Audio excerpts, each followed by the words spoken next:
Guys, good Friday morning. My name is Jerry Miller, and welcome to Real Talk. This is an insider's guide to real estate life and the pursuit of happiness, presented by the Yes Team Realtors. We are live in Charlottesville, the Commonwealth, the country, and the world on the I Love CVille Network. The next 60 minutes, humor, some insight, some knowledge, some approachable conversation over a cup of coffee on a glorious day to be alive. Judah Wickhauer is our director. If you could, Judah, go to the studio camera and let's welcome the distinguished gentleman to the program wearing a bow tie. First time I've ever seen the man in a bow tie. Well, there's a story behind that. It's my father-in-law's 12th year of his passing, and he was a bow tie guy, wore a bow tie, and when I inherited, oh my God, I think I got 150 ties. Bow ties? Bow ties. Wow. Yeah, and so I'm wearing it in his honor today. I missed the heck out of the man. He was a lot of fun. I was telling Emily a story on the way over. Yona used to work for, maybe I shouldn't get into this. It involves alcohol and, and troubles. But yeah, so Yona used to manage as a consultant a Finnish company, and they were selling soaps and stuff, and they were having a board meeting in New Orleans. And my father-in-law was on the board of Austrian Airlines, and I got a phone call and said, this was maybe 30 years ago, and said, guess what, we're going to New Orleans. And we flew down to New Orleans, and they had their meeting between 9 and 5, their board meeting. And my father-in-law walked down to the lobby and was talking to the bellhops and all this stuff and said, I want to know where you go to eat, and I want to know where you go to drink. And so let's say we're having fun between 9 and 5, around 5:30 after having fun all day, we decided their board meeting was over. And we kind of walked in, which maybe walking is a little bit of a stretch. We were kind of walking in, announced to everybody the board meeting was over, grabbed Yona's hand. Now she's pale white. She's like, oh my God, I can't believe She's watching right now, Keith I Smith. did this to her. Walked out, and as we turned around, a gentleman by the name of Raiko Volkanen, which was the president of the board, jumped up and said, I'm going with them. And the four of us walked out, and the rest is, I think, history, but I can't remember too much of the evening. But poor Yona, I put her through a lot. So the bow tie in his honor. Is in his honor. I miss the man tremendously. Great way to start the program. Miss him tremendously. A Friday on the network, one of your favorite days. I love Fridays. We've got a rock star in the house. You know, Emily, on top of being our administrative manager, does have the task of taking care of me, which is a bit of a task here. But it's interesting. We want to talk a little bit about how to prepare your house for a winning sale in spring. Spring. And Emily has, if I got it right, has 4 home staging certifications. So, whoa, yes. Emily! So I'm going to let you take it over and do the intro, and we'll just make some conversation about getting your house ready for the spring. Fantastic, Emily Funk in the house. Emily, we will start the same way, like we do with all our guests. Before we talk shop, how about a little bit about Emily and what you're all about? I am a native Kansan and have been in Charlottesville for 12 years now. This is absolutely home. We've raised our kids here. And after getting through the raising kids primarily part, I decided to pursue one of my passions, which is staging. And it's a lot of fun to stage a vacant house, but the most fun I have is helping people who are still in their house figure out how to navigate the sometimes overwhelming process of getting it ready to go on the market. Staging, so important, certainly now more than ever. I guess give us some insight on how your passion has found a way to shine with staging, because it certainly seems like you're passionate about this. Yes. Well, I think statistically, it kind of helps to put it into perspective. According to the National Association of Realtors, who love to track everything, 83% of buyers' agents say that staging has an effect on buyers' perception of the home. And a stager's job, in a nutshell, is to get the most profit in the least amount of time possible. And because stagers are professionals and we've been through the training, we can help narrow down the long list of things to do necessary to get your house ready to market. 83%, huh? 83%. I believe that. And so why is that? I'm surprised it's not higher. That's what I was thinking. Yeah. Why is it only 83%? Well, because everyone has an opinion. And also, there are still pockets of the country where staging is not considered mandatory. There are places like California where you would never dream of putting a house on the market without it being staged first. Other areas are getting closer to that, but haven't reached that point yet. How does the, HGTV, Chip and Joanna, all these shows are now like part of like our vernacular. Yes. Like when I was growing up, it wasn't like this. HGTV, we weren't super passionate like this. My wife literally will spend hours with HGTV just on TV. Yes. Now, she may not be watching it, but it's on in the background. We have a 3-year-old, and she likes having the noise to kind of cover the crying. You remember those days, right? I do. How has HGTV impacted the prioritization or the need to staging? Because I've got to imagine it had an impact. Oh, absolutely. It has changed everyone's expectations, especially for the younger generations, especially people who are coming into the market for the first time to buy a home. They have a much different set of expectations than previous generations did when they were coming into the market. And That's statistics true. have also shown that especially the younger generations who are busy with kids and careers, they will pay more for what they perceive to be a move-in ready house because they don't have the time or the money or the desire to redo things. So one of my favorite sayings So true. is less is more. Yes. So sometimes less will get you more on that end of it. And when you were talking generations, I kind of got sunk in my chair a little bit here. But that's why we gave you the big boy chair today. You got the new chair. I got the big boy chair. You're on the big boy chair. There you chair. go. I got to have my rocking chair. Do you have one of those at YRP? I have one on I have a bunch of rocking chairs on my front porch. Well, I'm talking about a chair like this at YRP. Emily doesn't let me sit down. Oh. It's terrible.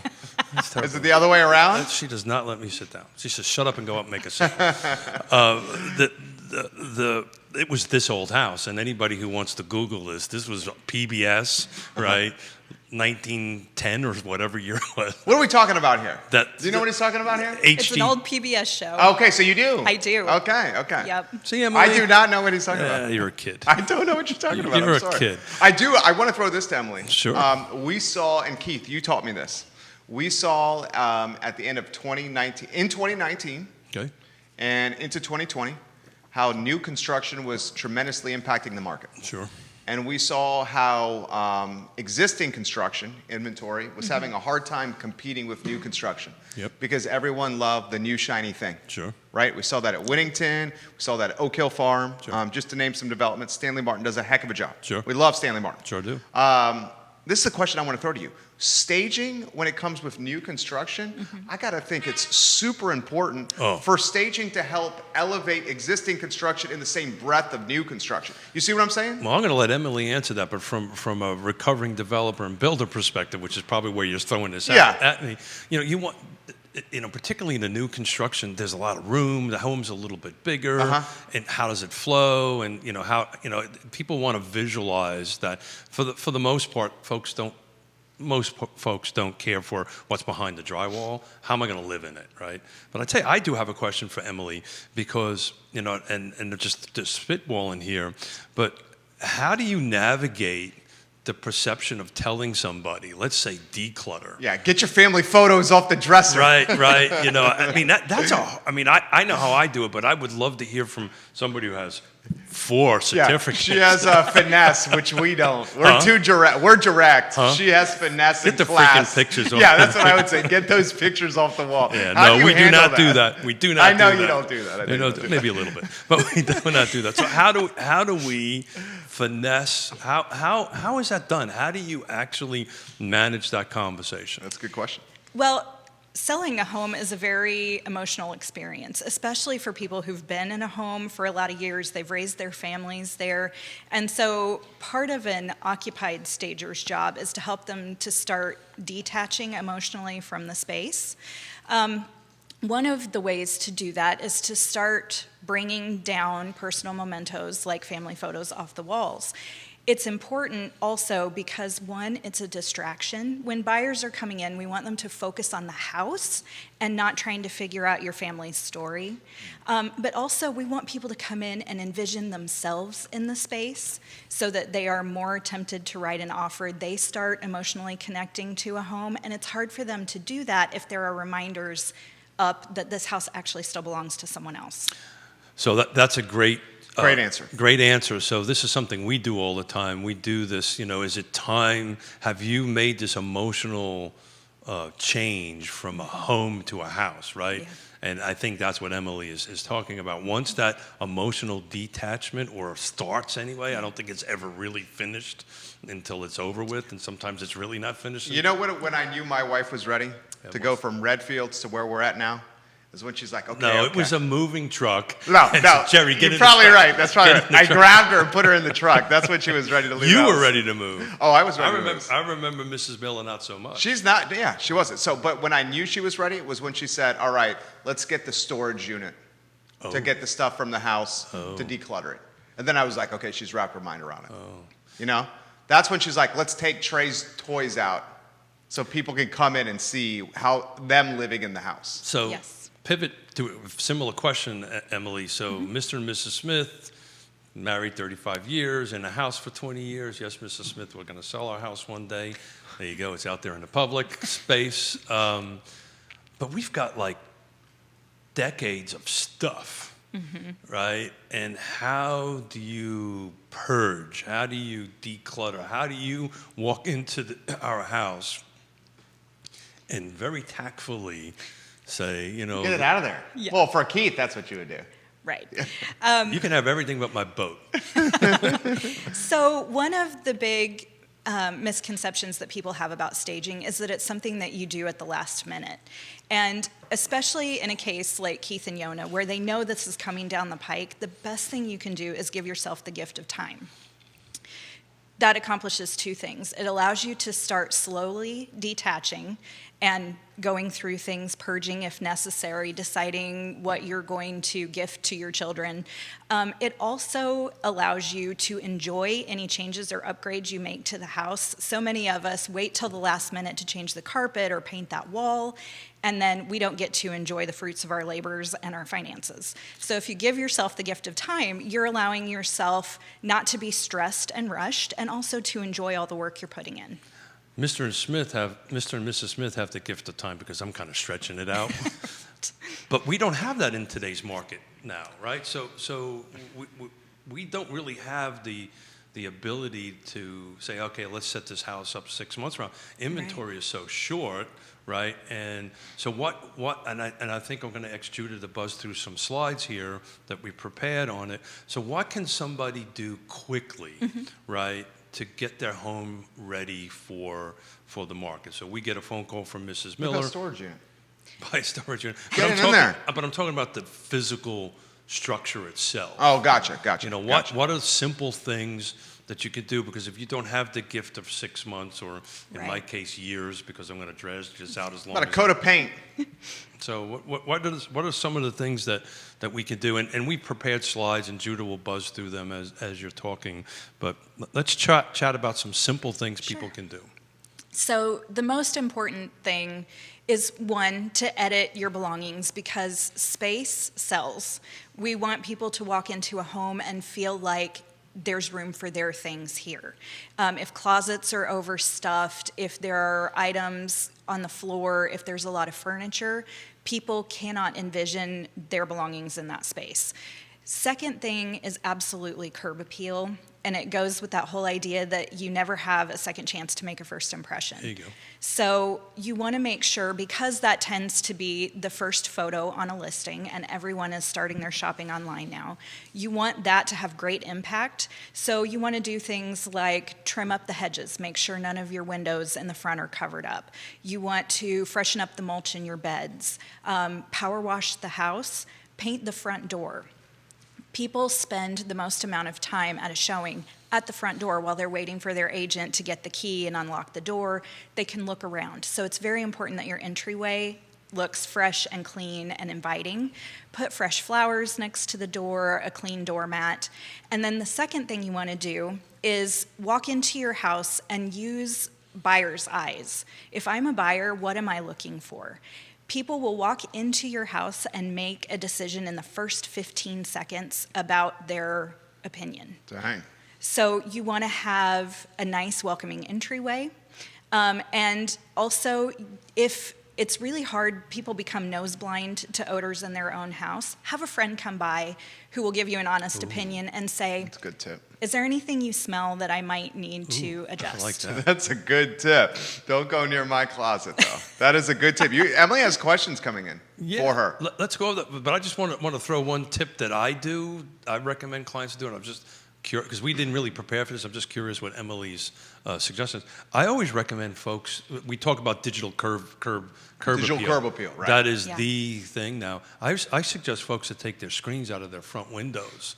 Oh, And good when tip. you're cleaning it, it really, the screen kind of does that. Is that something you would recommend, Emily? I would definitely recommend cleaning the windows. If that's something you want to do, that's great. But one of the best ways to mitigate odors in your house, whether that's cooking odors or pet odors, whatever it might be, is to throw your windows open 10 minutes a day and just let the air in. And so if you've taken your screens off the windows, that might be tough. So it's That's kind another of a good tip. balancing thing. So if you ever go out to the new construction models, Yeah, that's what they do? They never have screens in them. They never have screens in? Never have screens. But they put them in last? Yeah, you get a box of screens when you close the house, and you put your screens in yourself, or you have the job super come back at the end of it. But it makes the house sparkle from the street. And it's definitely something you could do for the photos so that when you are looking at it online, There you go. they're not there in the There you picture. go. That's good thinking. How about this question? This is a good one from Lauren. What happens with the nail holes in the wall? Ooh. Should they be patched or covered?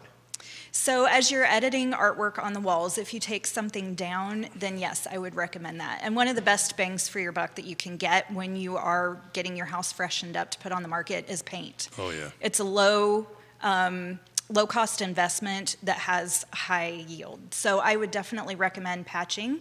And that goes for trim. A lot of people, it's easy to nick a door jamb when you're walking through with something. Just kind of go through your house and look for those spots that it's easy to live with, but somebody who's coming in for the first time might notice. So on that whole painting thing, one of the Nice, Emily. conversations I have with folks is, you remember when you buy a new car and you got that new car smell? Yeah, I love that smell. Well, when you paint the house, you get the new house smell and that whole, just that new fresh paint on it. And then to talk about Emily's 15 seconds, I actually think it's 7, but 15 seconds walking in, that, all your 5 senses have to kick off. And, as you're walking in, your visual is, you open up the door, it's visual. But if you get that whiff of that clean, freshly painted smell, it really invites people to come on in. And one of the tricks that we used to do in open houses, and we still do it once we get back to it, is you bake like chocolate chip cookies. Yeah, you told me that. The reason that that's important is because, Nostalgia. well, that, and scientifically, your limbic system, the one that processes scent, is the only one that's hardwired into your brain that sparks emotion and memory. Thanks for explaining that. I was confused on what that. I think you hired the right person right there. You Oh, hired the right the- person right there. She's crushing this. So there's one thing I'm really, really good at, is hiring the right people. How about this one? Staying out of This their is a question for me. It's a tough question. Sure. Be nice. I understand the incredible value someone of your immense talents provides in a buyer's market. Yes.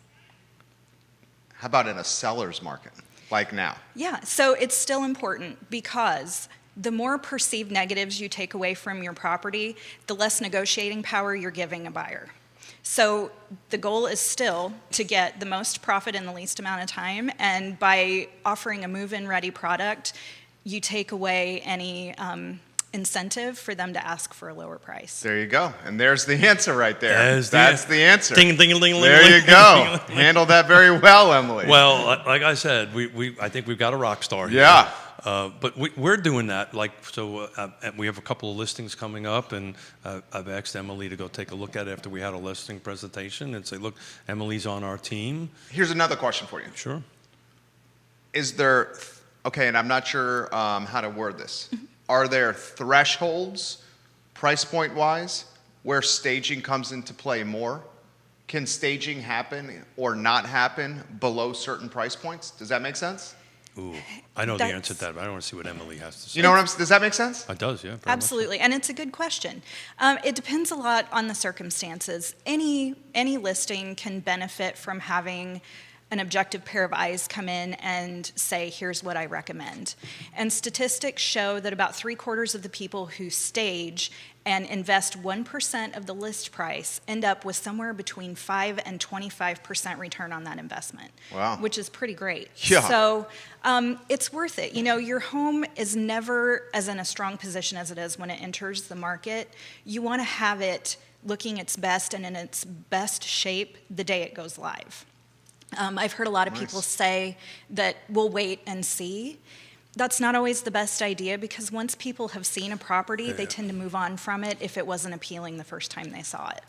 And it's the conversation we've been having for a year and a half, I guess now, about pricing right. Right? You really you really need to price it right for the market. And we talked about this before. If you're overpriced, you get so many a substantial percentage of eyeballs less. The same thing, you only get, like you said, you only get a chance of first impression once. Yeah.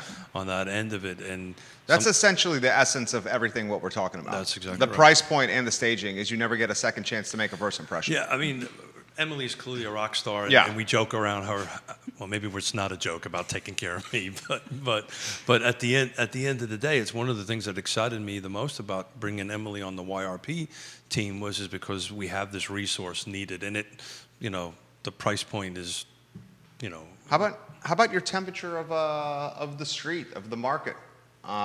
You're the demo that everyone's going after. Right? Right. I mean, you're the quintessential demo that everyone is going after. Is that not right? Age, mom, running, What's your temperature of So the... I live in a house of women. I will never ask Emily her age. So No, I'm saying Emily is the demo that everybody wants. That is true. What's your temperature in the market? Well, we are actually going to be in the market for a house soon. Hey, you need a real estate agent? Right. So it's been interesting to watch. I mean, there's a lot of demand out there right now, which is great for people who are in the market to sell. Are you nervous about entering the market? I know you've done this before. Not nervous. You're talking multiple offer situations. You're Right. talking extremely competitive here. I mean, what's the conversation you guys are having? Well, I think it helps being part In of the the game. industry and Yeah. knowing. So it's more kind of helping my family understand what kind of expectations to have and that we have to be patient and understand that we might not get the first thing that we make an offer on and to be okay with that. Many assets that Emily has. One of them, she's a licensed real estate Right. agent. She's in the also. game. She's in the game. So I'm reading through our slides and our little notes here. One of the ones that caught my eye, particularly in today's world of COVID, is give every room a purpose. So That's a great idea. Let's talk Yes. about that. What does that mean? So that can go either way. You don't want to have spaces in a home that leave people scratching their heads. What would I use this for? There you go. What was this room meant to do? You also don't want to have rooms with dual purpose when you're showing a house. And one of the things that's important to understand is that people don't live in staged houses. So it's going to feel different when your house is staged for photos and showings than it does living in it day to day.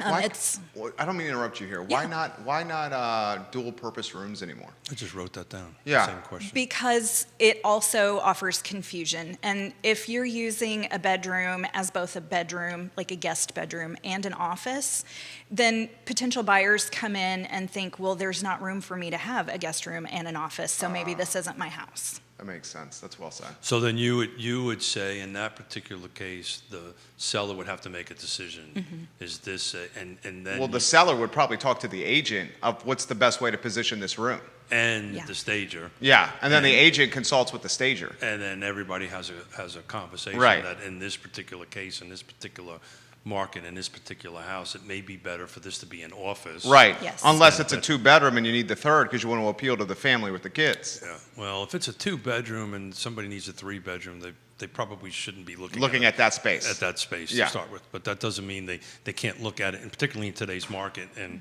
this is the assets that we'll bring to the table is, well, look, okay, you're in the city of Charlottesville, it's a 2-bedroom, it's an 800 square foot, 700 square foot home, but hey, by the way, we're buying it at this for an extra X, you can put an extension off the back of it because you got all this room on the lot. So you don't want to discount it, particularly in today's inventory shortage. Because you're saying they have to be creative. You're going to have to be a little creative. But from a staging perspective, that was the note that jumped off the page at me to give every room a purpose. And I'm not so sure that was a big issue pre-COVID. No, pre-COVID, flex rooms were all the rage, right? Yeah. Am I wrong in saying that? No, and That's the reason I having a brought it up. flex Yeah. room generally would be staged as like a rec room or something. Right. But for a compartmentalized room like a bedroom, you definitely want to pick what you're selling it as. And in this market, I would say if you have a way to showcase a work from home space, that is incredibly Hugely valuable. important. Yes. Dude, you're crushing this. She is very good at this. How about Harry's involved from Connecticut? Oh, Harry. Yeah. He's got a good question. Harry. Go, Harry. Harry Tyson. Love when you watch the show. Don't edit his question. I won't. He needs the whole thing written out. Does he say I edit sometimes? He edit a little too much. I'm just saying. Sometimes he writes long. Well, because he's got all these educational. He writes long. Harry, I love when you watch the show, Harry Tyson. I feel like I know you and I don't know you. No. We're having, he doesn't know this yet, but we're trying to finesse that he can come down because it's now that we can have 4 people. And be on the show? Absolutely. Okay. And I'm just going to sit back and just take the slings and arrows and stuff like that. I would love that. Yeah, it's going to be fun. So Harry's watching from Connecticut. Here's his question. Emily, how do you determine what style to stage the house? Do you base it more on the demo, the neighborhood, or the house itself? The demographic of the neighborhood or the house itself? Good question, Harry. That is a good question. And again, I will say it depends. You definitely don't want to stage so that it doesn't fit the style of the house. You don't want to cause that dissonance for people when they walk in and say, something about this doesn't fit. But statistically, people who are going to be looking at a house are the same age and sort of life stage as the seller was when they bought the house. Really? Yes. Is that true? Oh, Is that true? It can be, yes. Did you hear that? Yeah. In today's So- market? We might have to have a debate about In that. today's market, I don't know. In today's market, it's a little bit different. Okay. When it's more of a buyer's market, that's definitely the case. I think Let's Yeah. let her finish, and then we're going to dig into this. Yeah, we both went, what? So for someone who's lived in a house 20 years and has raised a family there, generally it's going to be a bigger house with more space. And so the people who are looking for a house like that are going to be a family who needs space. And so it's not the case across the board, but you want to stage with the demographic in mind, like Jerry said, of the people who are likely to be looking for a house like the one that is being sold. in essence, I don't 100% disagree with you. Yeah, with what she said there, I agree. She's basically saying, why would you buy a 5-bedroom house unless you were a 5-bedroom family? That's That has or kids. planning Or to planning to have kids. have five. Which is kind of how the people were who bought the house or built the house. That's exactly right. Yeah, so that makes sense. And particularly, I used to have this conversation with folks that either built very custom homes or they're trying to sell a house that's super customized. Basically, we're trying to find another you, right? Yeah. That I 100% agree with. But What's an example of that? Excuse me? What's an example of what you're talking about there? I mean, example of what is Like super custom that you've encountered. Oh, good Lord! There's so many of them. I can't think off the top of my head. I'll have to give that a little thought. Okay. Bounce back. Because I'm sure you've seen some stuff. I've seen some stuff. Yeah. I'll give an example as far as finishing, which a stager will appreciate. There was a house that we were trying to sell, or did sell eventually, that they decided seafoam green was like the new incoming color, like 1970s shag carpet and all that kind of great stuff. They were convinced the 70s were coming back, bell bottoms and all that stuff, and they customed the house to that, and that was a bit of a struggle to sell. People couldn't get past that. But there's things, people do things like, I tell you what, I've got one. Okay. I knew I'd give me a little bit of time. There was a house that we sold. Actually, I built it. And the guy was a New York City subway buff. Okay. And the whole basement was set up like an actual New York City subway. Wow. I mean, just literally the tiles, it was set up for that.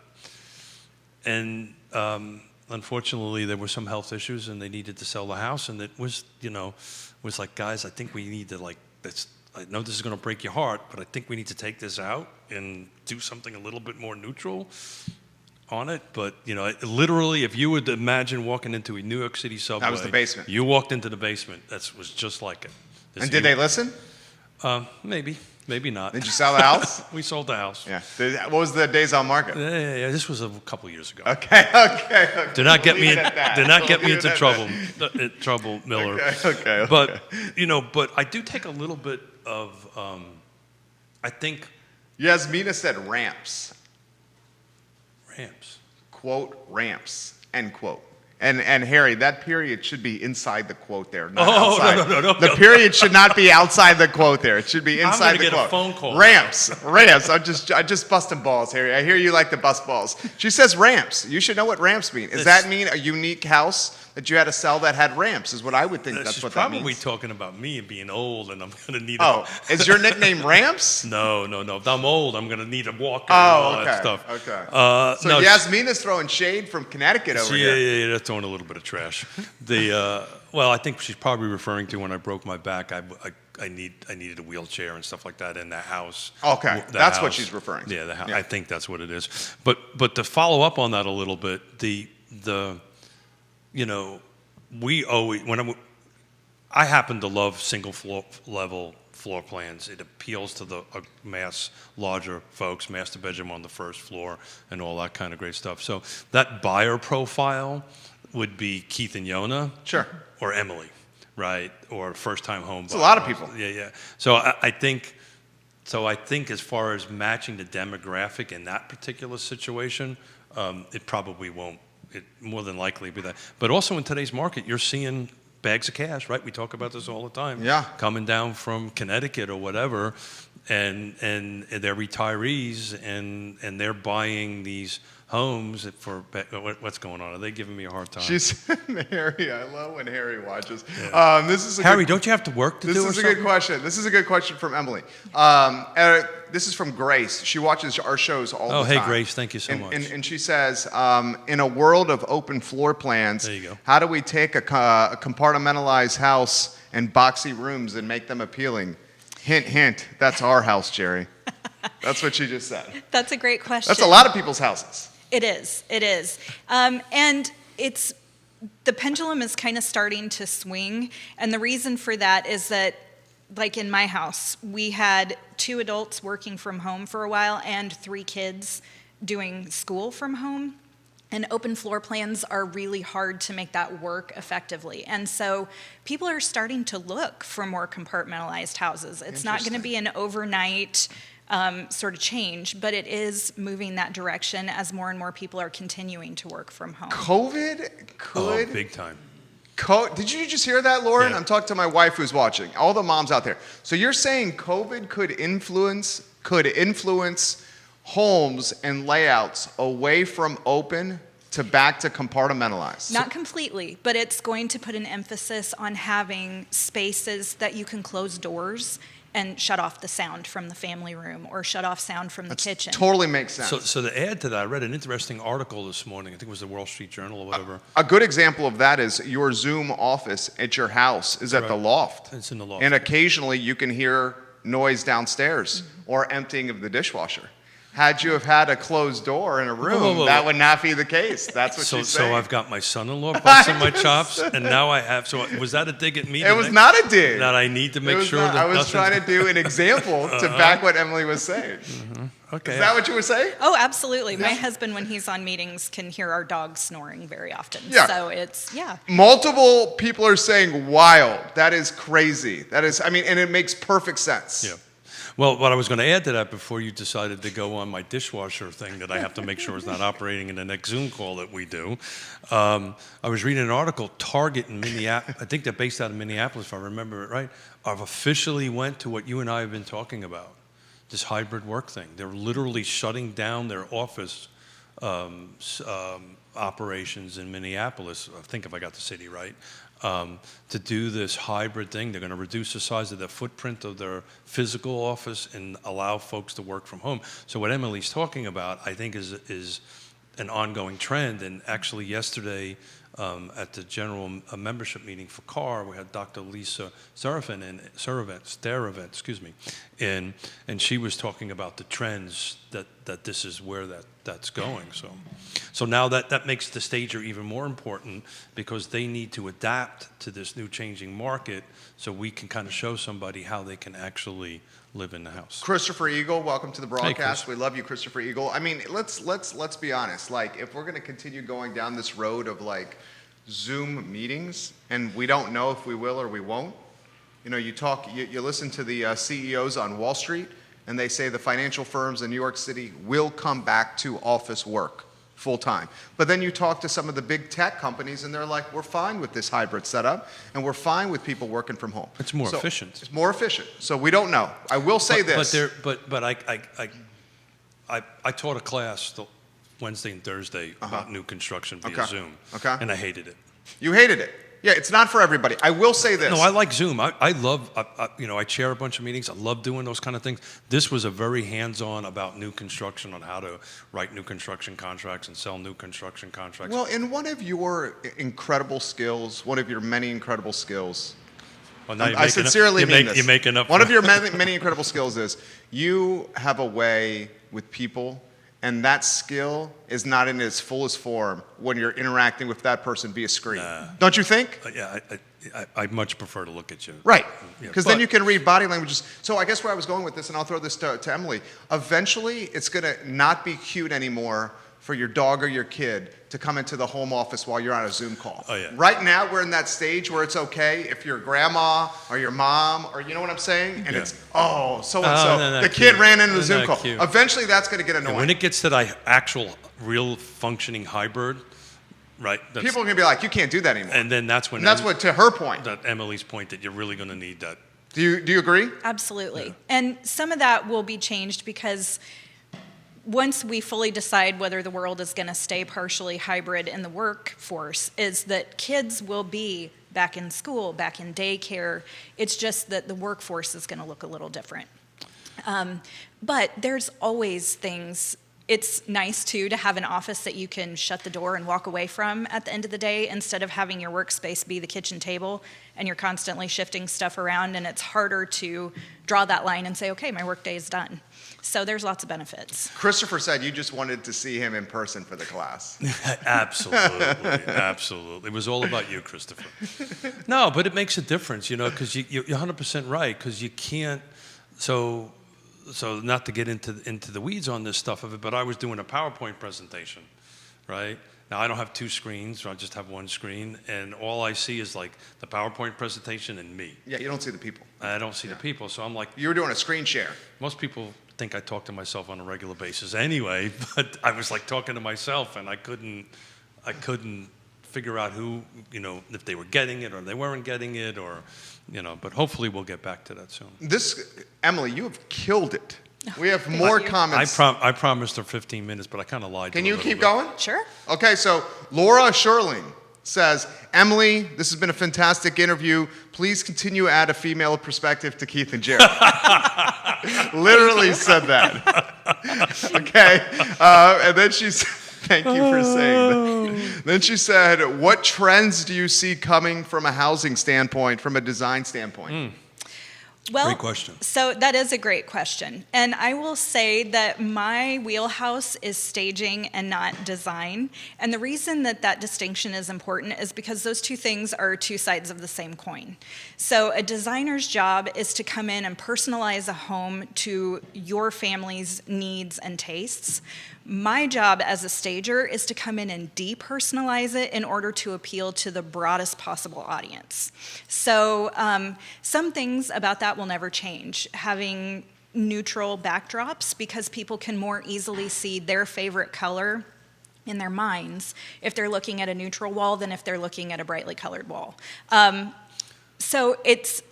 will say, I think probably we're going to see. How about as a super cool lady who's got fashion sense, looks fantastic? What do you see coming from a design? Not as a stager, as a super cool lady. How about twisting that? You're not the super cool lady. She's the super cool lady. I apologize. We need more female perspective. Okay. I apologize. How about as a super cool lady? What do you see as the design trends coming? I see that we are going to need more places for our families to go to have individual space. That's been a tough thing in homes that have wide open spaces. There's not a lot of room to go be alone unless you're locked in your own room. I've seen this with my teenagers. I think we are going to see, there's been kind of this trend of dark, moody colors lately. I think we're going to see a trend back toward lighter colors. People want to feel a sense of lightness and buoyancy in their homes again because just the last year has been so heavy. Those are kind of my main, those are the things I see trending the most right now.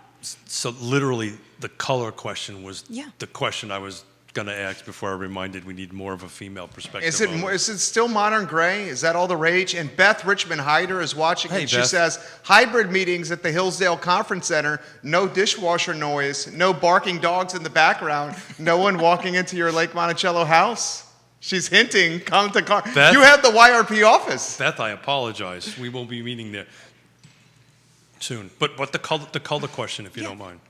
Is it modern gray still?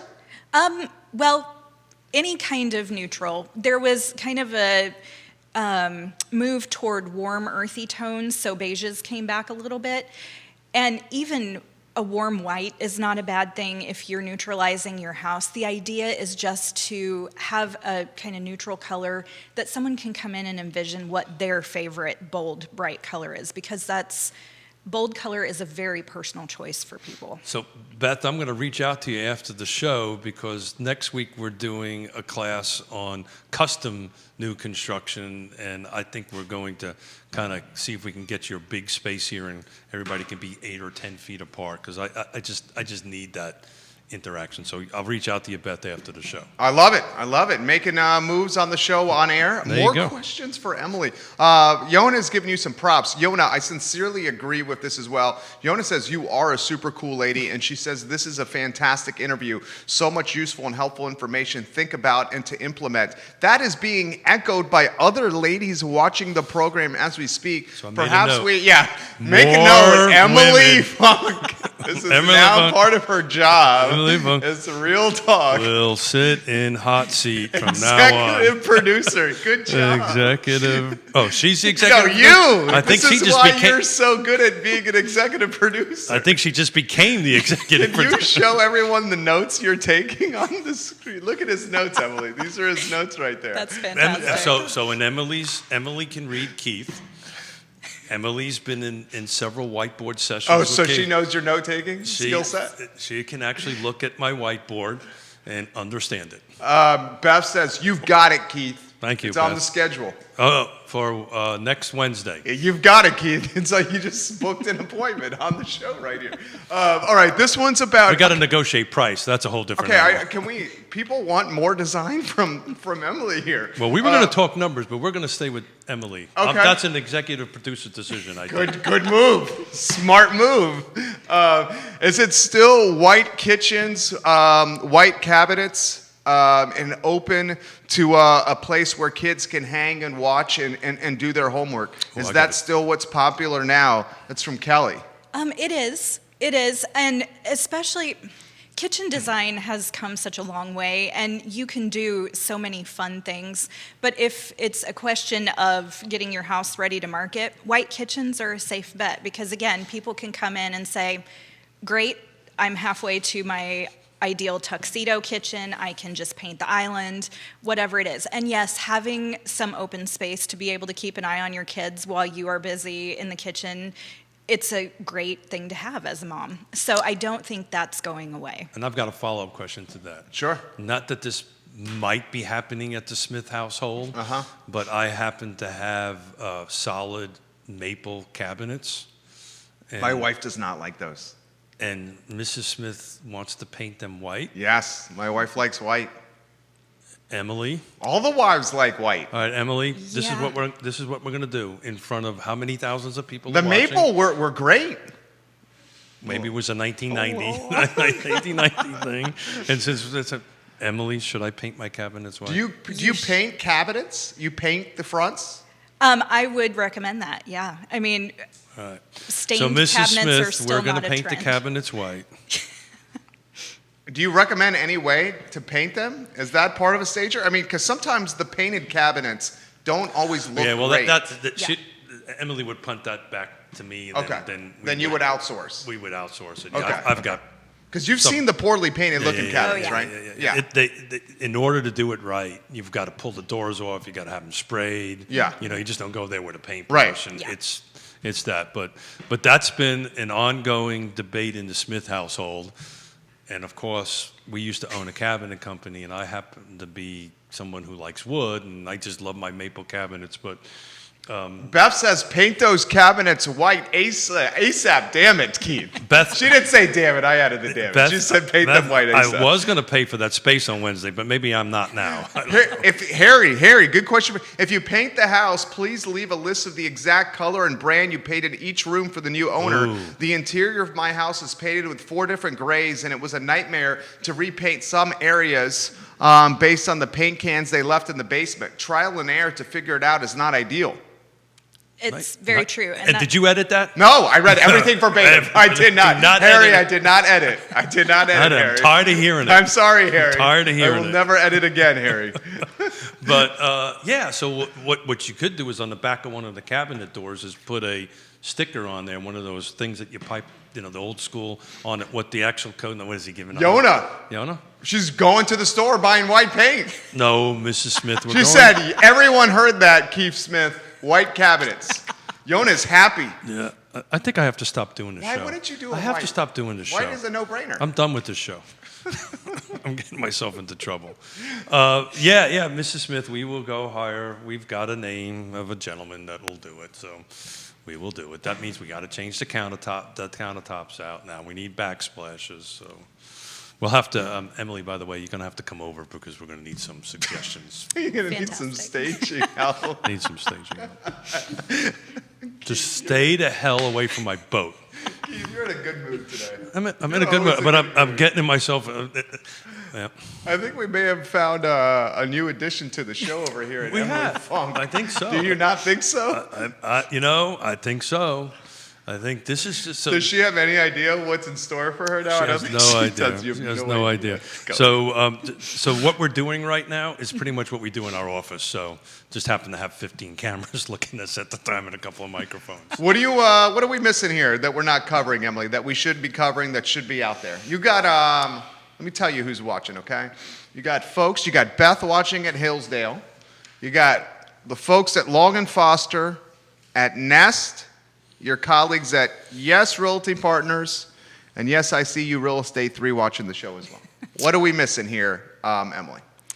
I would say that it's a good investment on the part of realtors to have a stager too, because it helps to bridge the gap between the hard conversations that you need to have with your clients.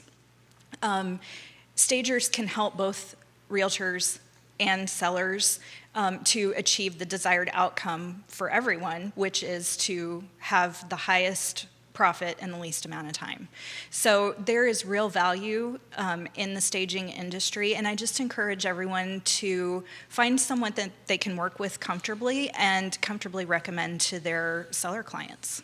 You know when I knew Emily had A++ game? When Caitlin Mancini says this person has game, because Mancini's got some extremely high expectations and standards. And she's an excellent stager. Yes. unto Herself. Unto Yes. herself. Yeah, and she said you had game, and I'm like, okay, this person has. Another question: should garages and attics be empty? Ooh. No, not necessarily. You want to make sure that there is a defined space to park a car in a garage and that people can comfortably walk through that space. I would say on the list, on the hierarchy of things to do, it's toward the bottom, because generally photos aren't taken of the inside of a garage unless there's a special feature they want to highlight. Attics, same thing. If it's a walk-up attic, make sure there's a space for people to be able to walk through and see the space. If you're short on time, the two things that you should focus on really organizing are the master bedroom closet, a pantry so that you don't have things spilling off shelves, because you are trying to have a perceived abundance of space. Storage is at a premium for everyone. It's important to everyone, and so you want to highlight that storage space to the best of your ability. Note to self, clean, declutter garage for Emily. Mine's a mess. Mine's a mess. Jamie Waller, welcome to the broadcast. Thank you for watching.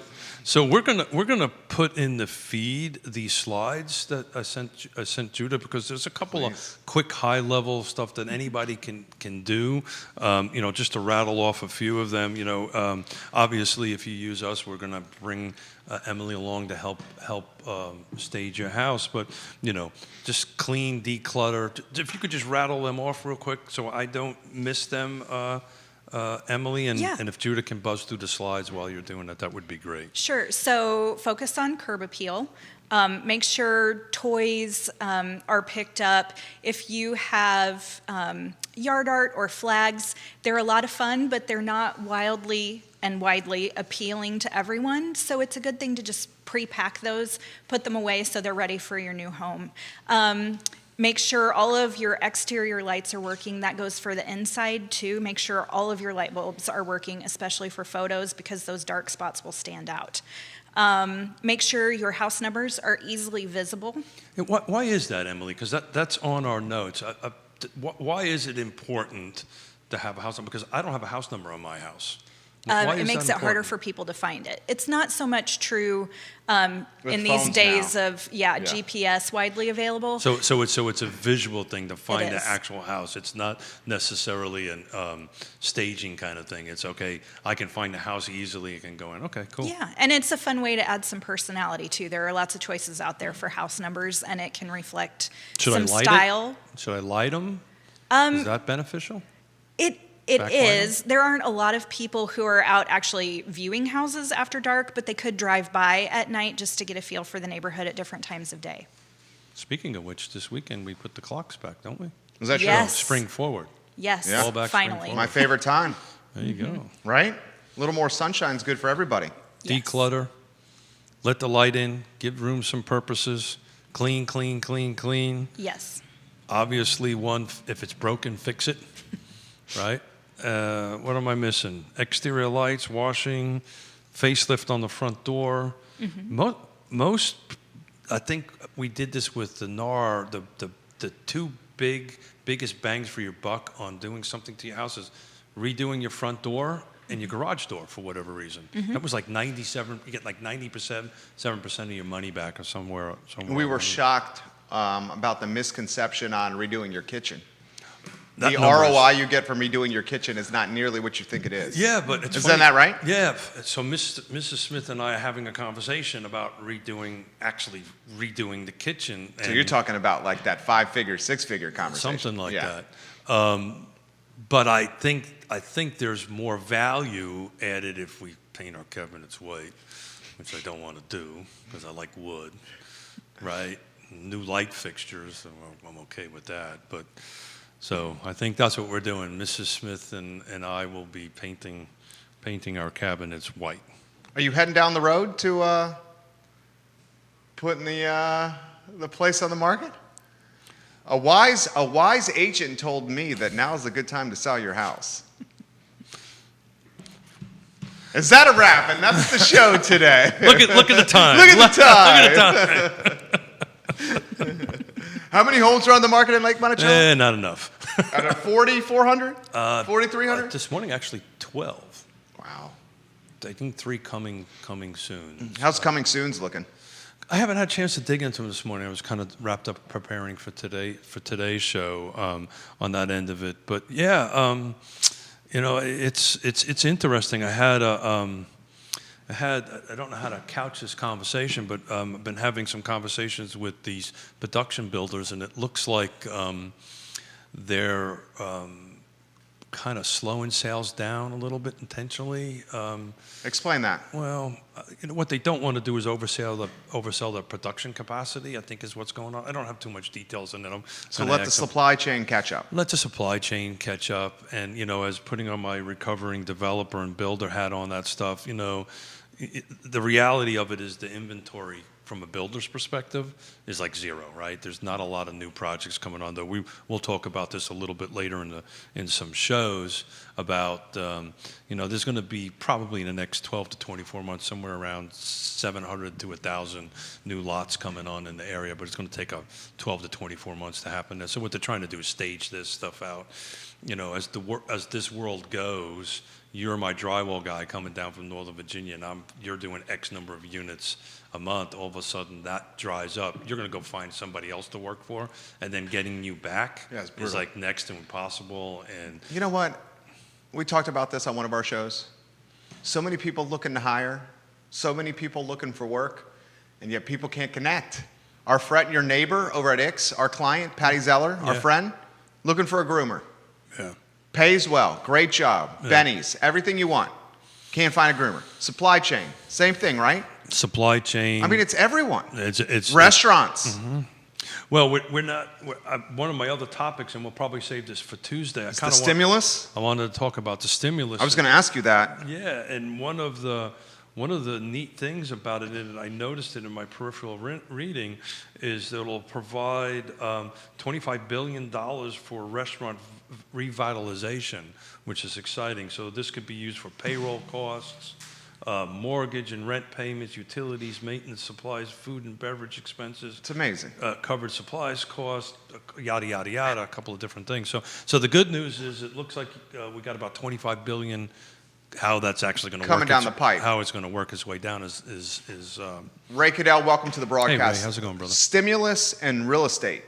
If we have how many $1 trillion coming from the federal government, the payments start hitting people's accounts this weekend. Keith Smith. Yep. Sure. How do these stimulus payments impact the real estate market?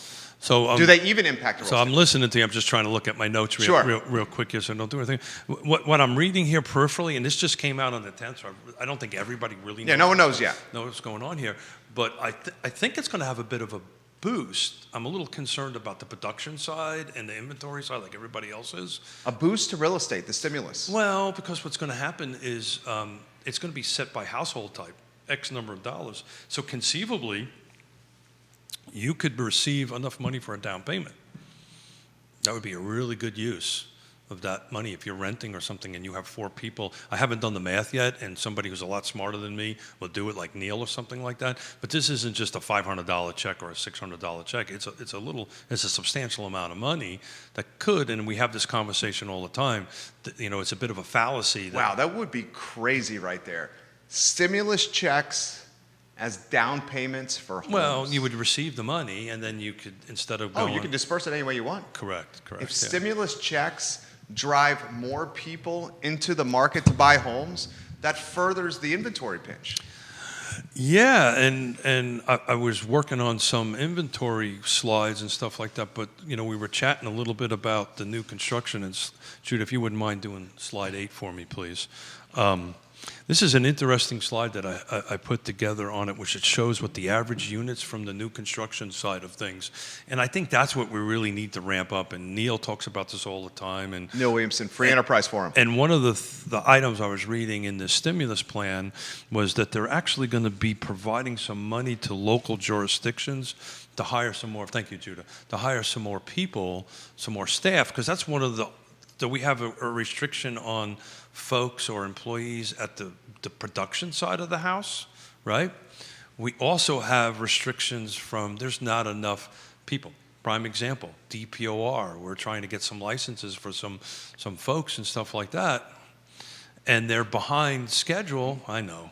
They're behind schedule. Will you stop? Good, Emily. Emily's going. She's like, don't go down that road. Go down that road. I've gone down that road with him. So have you. Right, we're not going down that road. New executive decision. Okay, we're not talking about it. New executive decision. Emily, you're now sitting in that seat Yeah. from now on. You'll love keep this. us out of trouble. Your daughter in Seattle? Yeah. Oh, cool. Both She my says, girls are watching. How I cool love is your that? bow tie, Dad. Thank you. You were always the best dressed Smith. Well, thank you. How many Smiths do you know? No, anyway. But I think she's talking about. Yeah. You were always sharply oh, dressed. thank you. Yeah. Okay, well, this you was calls me to raise my game. this. And he's also, Yvonne, he's also very, look how tan the man is. He's been kissed by the sun over here. This is why he likes coming to Real Talk, because he comes in here, the man already has a tremendous amount of confidence, and then he spends an hour over here and we give him some I compliments. think you're flattering yourself a little too much there. I'm just saying. I think the man crush is getting a little out of hand here. Carrie Rock, welcome to the broadcast. Carrie. Thank you for your service, Carrie Rock. Thank you for your service, He has a Carrie. question for you. Sure, go ahead. I'll ask that question, Carrie. Excuse me to interrupt you. Yeah. Emily's sitting quietly over there. If you want to jump in on Yeah. any of these, please jump on in. He can immediately take the 2-shot and chop it into a 3-shot. Judah, if she's ready to chime in, just interrupt us, right? That's all you got to do. And Is we interrupt us. Well, let's go long because she's great. If that's okay with you. No, let's ask Alfred. Yeah, that's right. We should ask Judah because he has the pressure on him. Yeah. Are Judah, is we it all right okay if we go a little long? And Okay. Have you remembered what we laughed about on Tuesday? We got to do that because of 145 shows, you laughed so hard you turned red on Tuesday. So Carrie Rock, his wife, their beautiful daughter. Carrie, and help me here. I'm going to try to remember. And in fact, I'll go to Facebook Messenger. He said, here's a conversation for the next real estate market show with you and Keith. We have now sold 2 houses in this wild market successfully. We have a 3rd house to sell. I'm impressed, Carrie Rock. You're a young guy, 3 houses to sell. We now have a 3rd to sell. That's the example of what ownership does for you. Right. And before you ask the question, and I didn't kind of get this out before with this stimulus checks, this whole fallacy about 20%. Some of these loans are 0% if you're a VA or VHDA loan, right? But it's usually between 3 and 7%. Well, that's why you're saying if the stimulus check, depending on your household income, is $1,400 for mom, $1,400 for dad, $1,400 for each kids, before you know it, if you have a couple Bambinos, you're looking at $5,600. Yeah, so I don't know if the math works out that way because I haven't dug into it, but that's my interpretation Well, no, of a quick you're reading. right. Quick And reading, I it's believe based that's on what's gonna income happen. threshold. Correct, yeah. It's based on income I threshold. think you can't make over 80,000 for a single. As the and primary something. owner. Yeah, right. something like So that. here's the question from Carrie. We have a 3rd home to sell, which we're being told will sell for $550K. Okay, This is where we say, Carrie. call me. Call Emily. Or Call Christopher. Call Yona. Michael Plecker. Call Yona. But after that, we would need to buy at the current inflated prices. Yeah. It's a double-edged sword. Can you ask Keith Smith about this? Wow. So It's a great question. It's a great topic. it's a great topic, and it's the true debate between Mr. and Mrs. Smith, right? What do you mean? Well, I can sell my house and make a little bit of money. Where am I going to go? What am I going to buy? Now, Mr. Smith's taste is somewhat expensive. Yeah, you have champagne taste. We all know you have champagne Mrs. taste. Smith, maybe not so much. She does not have champagne taste. She's reasonable and practical. Very much so. Very Germanic, very Austrian. Right. Right. On that end of it. But look, here's my short answer to that. And we talk about this all the time on the show. This is a very unique market. In 35 years of doing this, since 1987, I've never seen this happen before. Even at 3.2%, 3.5%, if you're south of 4%, right, of mortgage rates, in my opinion, is free money. Right. Right. I agree. 6, 8, 10, 18% when I first bought it. Even 6% is Even cheap 6%. money. So, it's an interesting thing. You can buy more house than you ever can buy before. So I think, and you need to utilize these tools. Ooh, we're onto something. Maddie Smith, Madison, welcome to the broadcast. Maddie and Cody and their 2 sons just sold their wonderful townhome across from Willoughby by the Food Line on 5th Street. Yeah. They got top dollar. Yep. They're very happy, but now you know what they're doing. Yeah, they're shopping. They're shopping, looking for a place. Yeah. And I don't want to speak out of turn, but she was very smart. She's a prudent businesswoman, sharp businesswoman. She mentioned to me that she had the condition in the contract, X amount of time You have to find another. to find another house. Yeah, sure. Smart lady, Yeah. Madison. Yeah, so house A is contingent on purchase. That's what she did. Yeah, Smart so- move. it's one of the tools that we bring to the table. The other move that she can do is what we're talking about, this seller possession agreement. And you may want to look at that because you can... That's when you rent the home back. Correct.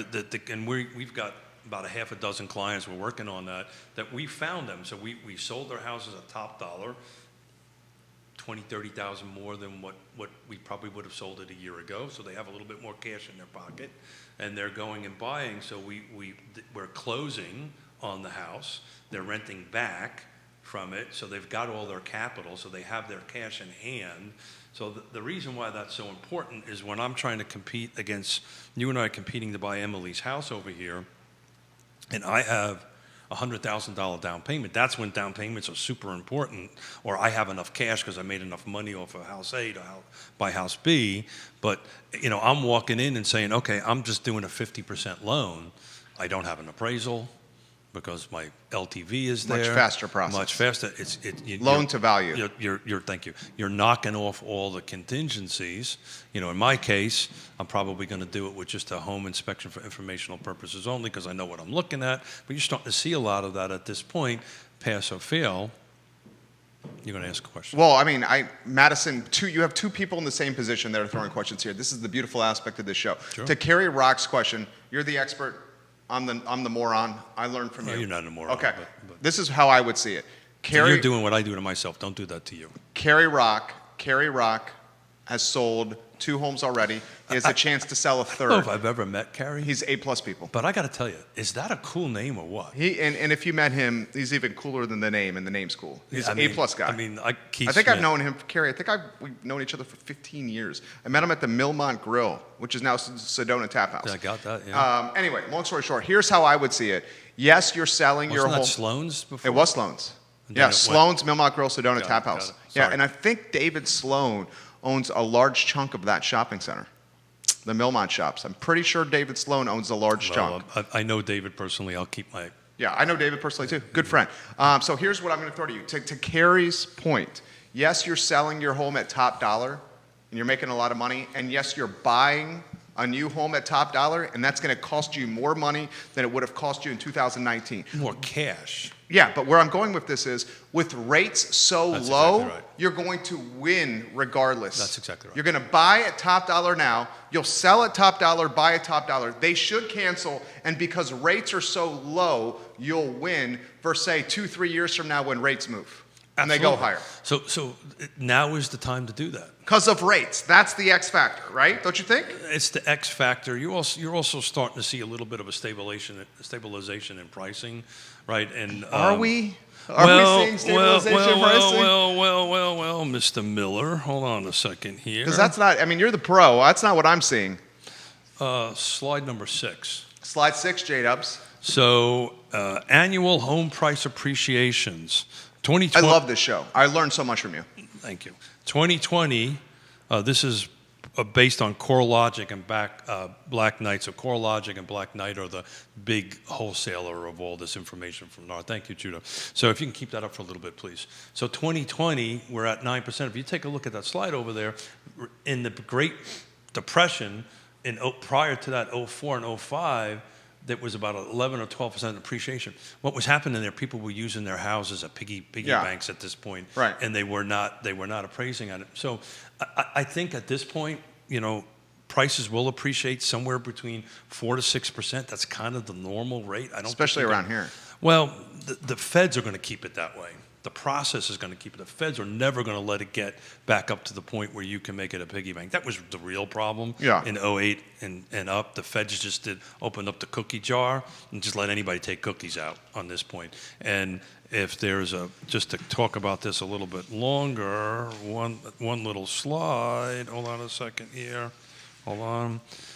Number 5, please. This is an important thing.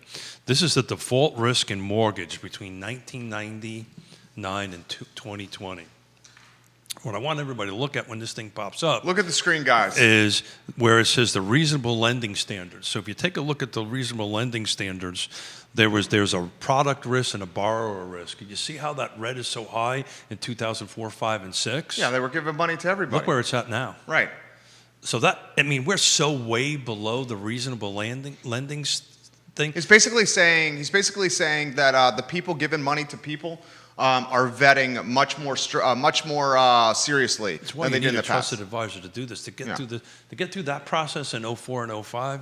Anybody could have done it. This cup of coffee could Yeah, have did that. right. Now it really takes a tremendous amount of skill sets. It takes an Emily Funk, who's the world's greatest stager. Was that a fair statement? Wow. Sure. Yes, What? she says yes, and that comes with a raise. Oh, oops. Damn, did it again. Me in my mouth. But to answer the question, Carrie Rock, and I'm just going to walk around all day going Carrie Rock, Carrie Rock. It's a cool name. That's a cool name. Yeah. You know, Keith Smith, Carrie Rock, that's a cool name. Now's the time to do it, man. Go out and do it. Find it. You're in the best negotiating position. I'm assuming you're going to cash out a little bit from the sale. Take your equity and reinvest it into another piece of property. Interest rates will never be Like this. that they are now. And as they go up, your buying power goes down a little bit. So now's the time to do this. And that's what I was trying to get at. Both buyers and sellers are in great positions right now to perform. In the 04, 05, 06, the sellers couldn't do any, excuse me, I apologize, in 08, when the crash happened in 08, 9, and 10, the sellers couldn't give the stuff away. And the buyers? There wasn't any buyers in the market at that point. It's the flip of what we have now. No buyers, bunch of sellers. You know.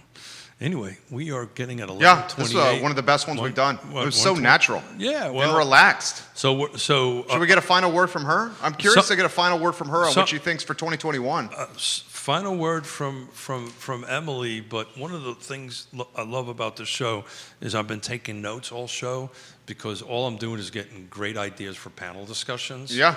And Keith Smith, Mrs. Rock is doing a happy dance right now, thanks to what you just said. that's because she's married to him. I think this is what it is. Carrie, tell me if this is a good read on the situation here. I don't want to assume. You have Mrs. Rock, the fabulous mom, I'm sure of it. and she's like, let's get a house we can raise our bambinos in, and let's do this immediately, Carrie. Is that what's happening right now, Carrie Rock? Because I think that's Carrie, what's happening. I'm going to give you 35 years of marriage experience. Listen to your wife. Yeah, I mean, she's going to win no matter what. Because I'm painting my cabinets white now. Madison Smith. Jerry, please tell Keith Smith to encourage those agents to push those coming soons. Please. We have a Yes. 45-day contingency Yeah. to buy a house. Yeah, well, what really needs to happen, and we're going to. You hear what you said? I hear what Yeah. you're saying. What we really need to do, and we're going to have this conversation after the show with your canon and your network. We need people to put homes on the market. Yeah. Right, and they need not to be fearful that they can't buy. Right. So Mr. Rock and Mrs. Rock. That's just like so cool. And he's right. We nailed it. Mrs. Rock wants a house for the kids immediately. There you go. There you go. Yeah. Well, Mr. Rock, give me a phone call. We'll get you hooked up. The reality of it is, we need the inventory on the market to buy. There's buyers. It moves. It just needs to happen. And we're gonna. The coming soon is a no-brainer. The coming soon is a no-brainer, but there's some things, ethical things. There's 14. Is it coming soon window is 14 days now, Matt? Has it always been 14? No, this is a new policy. So what happens if we're going to list Mr. and Mrs. Miller's house? This is basically how this works. Once we sign the listing agreement, within 24 hours after that, it has to be put into the MLS. It must. It must be put into the MLS as coming soon, right? And but that's only seen by real estate agents. That doesn't go out to the IDX feeds. In other words, it doesn't go out to the Zillows and the Realtors and all that Why stuff. Why not? Because what the intent and for that is to help people get their houses ready for the market within this kind of feed. But you have 14 days from that start to get it out to the MLS. And actually, if you don't do it, CAR will automatically do it for you. Why wouldn't the agents best be served signing the contract and putting the home in coming soon and on the MLS immediately? Isn't any exposure? So there's lead times. There's time for Emily for Emily's that do the staging, the client to get the staging put up and all this great stuff. But what it's a great tool is for us professionals is we can figure out what's coming on the market, right? And kind of gauge the market and communicate. So then it's up to the agent to tap who gets tapped on the shoulder because the coming soon goes. Well, this is a little slippery slope of a conversation that we're having here because the rules are a little detailed on this, and there's some ethical lines I have to be very careful I don't go across. But we're going to have a roundtable about that because this is a hot topic. Yeah. But I need to have a conversation with the president of CAR, Quentin, QB, to make sure that I don't get myself into MLS jail on this end of the stuff. Understood. But from a watching of the market perspective, as an agent, I'm watching coming soons real closely. Right. On that end of it. Can you see the coming soons and then tell your clients, or do you? We can have all discussions with our client. We just can't see the home until it hits the active. Can you see the coming soons and tell your clients this is the address? Get in your car, drive by, and look. Anybody can drive by anything. It's a free country, right? Okay. They can drive by and do that. But it's the tool by which it's born off of a thing called clear cooperation, and the intent of it It's was to keep pocket listings. Thank you. Yeah. To prevent Right. pocket listings. So there is which I Makes sense. never understood. I mean, the best way I can help Mr. and Mrs. Miller is to bring in As much exposure as possible. is to bring in Emily to declutter and go ahead and get that and get you out in front of many eyeballs as possible to raise that price up. But there's a little bit of a slippery slope here, and I don't want to go too much down the road. But there's a show here to happen. How about this? Christopher Eagle is competing for best dressed agent in the Yes Realty Partners office. He's just said that. Do you have a pick, best dressed agent? That's the toughest question you just got asked today right there. That's definitely Just remember putting me who in the writes hot your seat, check. So You're going to take the fifth on that one? I take the Remember who signs the check. Christopher Eagle. Right, says Christopher. Sorry, buddy. He's competing against you. He just said that. Well, why don't we divide it up? The best dressed almost 60 and the best dressed not almost 60. This way we both win. Okay, there you go. Hey. Closing statement? Yeah, anything to close with, Emily? I would just say do yourself the best favor you can and enter the market as strongly as you can by getting professional opinions in each area that's necessary to get your home listed. And so having a stager come in and just do a quick consultation, there's a little bit of an upfront cost, but it can pay dividends down the road. There you go. So I have to tell you, just sitting here thinking about this, both my daughters, one's on Seattle, one's in Connecticut. Seattle and Connecticut. And my You had your friends in Richmond watching. and my son-in-law, my Yeah. family, Yeah. is watching me. Yeah. That's pretty cool. Power of the social media when That is, used for the good. Super cool. As opposed to splitting the country because of politics. Oh, yeah. Well, look at that. We're making the country a better place. So here on the I Love Just talking about bow ties and staging. bow ties, Bow ties and staging. and stuff. And Talking about stuff. How about Tuesday's preview before we get out of here? I haven't gotten that far yet. Okay. I've been keeping such notes. It's We'd love to get all four. Yeah, we're going to work on it. We're going to It's so work on fun. it. Emily, would you come back on if we invite you? I'll You're a come back natural. on. Cool. Oh, thank you. Seriously, I sincerely mean that. You were very, Who's very on your good. noon show today? Your buddy Harvey Mayorga from Oh, Guajiros Cool. is going to be making cocktails in here. Ooh. So we're going to have some cocktails Emily, at 12:30. what's on my calendar for the rest of the day? Well, mine just cleared up, so I like her wit. And also, Kelly, she just got her COVID shot. So we're going to talk about what it's like, Kelly Jackson, Oh, you for know, a I mom was actually thinking of her this morning. of I need- two that got a COVID shot and what she's feeling. Cool. Yeah? I got to give her a call. I was thinking of her this morning. Cool. Do it. Keith Smith, Yes Realty Partners. Jerry Miller. Yes Team Realtors. Trusted brands in the game. Yes Realty Partners. Judah Wickower is our director. Emily Funk, Rockstar. Keith Smith. I'm Jerry. No, you were fantastic. Yeah, it's a bow tie. This is Real Talk. Tuesdays and Fridays at 10:15 on the I Love CVille Network. You guys, take care. Hey, nicely done. Well done, Emily. Yeah, seriously. thank you. I sincerely.